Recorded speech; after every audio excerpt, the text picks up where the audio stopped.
बच्चों question number 22 देखते हैं। ठीक है, क्वेश्चन नंबर 22 में कह रहा है at what angle should the ray incident on the face of prism of refractive angle 60 degree so it suffer to TIR at other faces. मतलब कह रहा है ये, देखिए एक प्रिज्म है हमारे पास, this is the prism A, B और C। ठीक है, वो कह रहा है कि किस एंगल पे लाइट रेज इंसिडेंट होगी। ये इंसिडेंट एंगल आपको निकालना है बेसिकली। यहाँ पे नॉर्मल ड्रॉ कर दिया आपने इस पॉइंट पे। तो रेज जो है, जब जाहिर सी बात है रेयर मीडियम है ये, और ये ग्लास है, डेंसर मीडियम है, जो कि जब लाइट रेज रेयर मीडियम से डेंसर मीडियम में जाएगी तो ये बेंड हो जाएगी। ठीक है, टुवर्ड्स नॉर्मल। ठीक है, तो ये इंसिडेंट एंगल होता है और ये रिफ्रैक्टेड एंगल होता है। लेकिन उसने ये बोला है जो TIR अकर हो रहा है वो अदर फेसिस पे होता है। अदर फेसिस पे TIR अकर होने का मतलब क्या है कि जो लाइट रेज इस वाले AC वाले फेस पे टकराएगी, ये कहीं ना कहीं एक क्रिटिकल एंगल पर टकरानी चाहिए। ये जो R2 एंगल होता है ये आपका क्रिटिकल एंगल के बराबर होगा, तभी क्या होगा, TIR होगा। और TIR में आपको कंडीशन बोला होगी, जब कभी कोई लाइट रेज एक क्रिटिकल एंगल पे इंसिडेंट होती है तो लाइट रेज क्या होती है, सरफेस AC के अलोंग ग्रेजिंग करती है। इसे ग्रेजिंग एंगल कहते हैं, इमरजेंट एंगल, क्योंकि याद रखना 90 डिग्री होता है। ठीक है, अब आपको बस इसमें स्नेल्स लॉ लगाना है। पहले AC फेस के लिए लगाएंगे, फॉर रिफ्रैक्टिंग फेस AC के लिए देखते हैं। ठीक है, क्या देखेंगे, फॉर रिफ्रैक्टिंग फेस AC के लिए, फॉर रिफ्रैक्टिंग फेस AC के लिए। ठीक है, स्नेल्स लॉ लगाएंगे। और बेटा स्नेल्स लॉ में जो लाइट रेज है कहाँ से कहाँ जा रही है, ग्लास से एयर में जा रही है, ग्लास से एयर में जा रही है। तो देखिए इसने जो लगाया, refractive index of air with respect to glass equal to होगा sine I upon sine R. Sine I क्या है, साइन आई है ये वाला एंगल, एक लीजिए R2 जो क्रिटिकल एंगल पे इंसिडेंट कर रहा है, अपॉन साइन आर। आर क्या है, E। ठीक है ना, ये वाला एंगल। तो बताओ साइन R2, E की वैल्यू 90 है, साइन 90, ये हो जाएगा 1/μ/GA equal to sine R2 upon sine 90 की वैल्यू होती है 1। तो बच्चों ये आ गया μ/GA equal to 1/sin R2। इसका इन्वर्सली प्रोपोर्शनल कर दिया मैंने।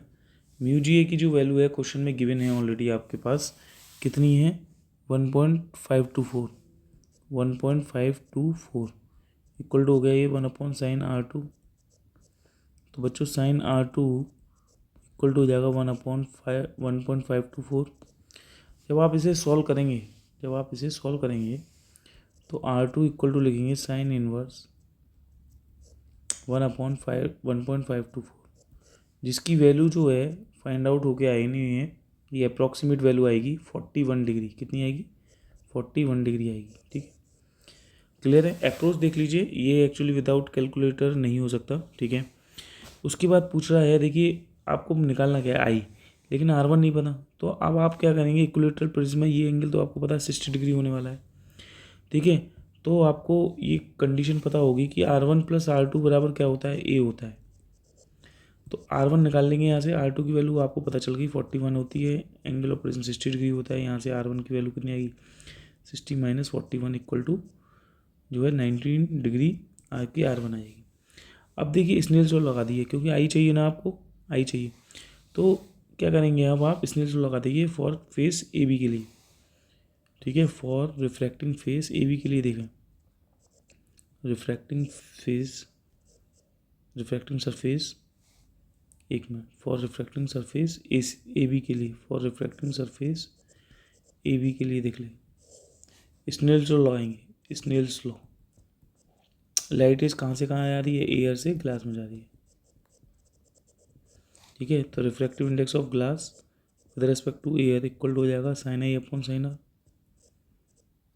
आर कितना है यहाँ पे, I1 है, देखो R1 है ना, देखो लाइट रेज जो है एयर से किस में जा रही है, ग्लास में, तो साइन आई अपॉन साइन R1 लगा देंगे। ठीक है, चलिए इसका रिफ्रैक्टिव इंडेक्स ऑलरेडी दे रखा था 1.524 दे रखा है, इक्वल टू साइन आई की वैल्यू तो आपको निकालनी है, R1 की वैल्यू कितनी आएगी, साइन 19।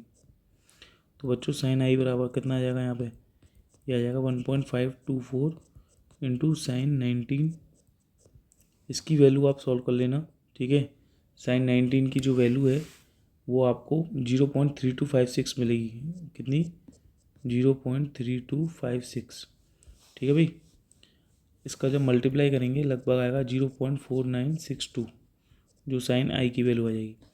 तो यहाँ से आई निकाल लेना, आई इक्वल टू हो जाएगा साइन इनवर्स 0.4962, ठीक है। तो ये आ जाएगा लगभग, क्योंकि 0.5 किसकी वैल्यू होती है, एक तरीके 0.5 हो गया ना, 0.4962।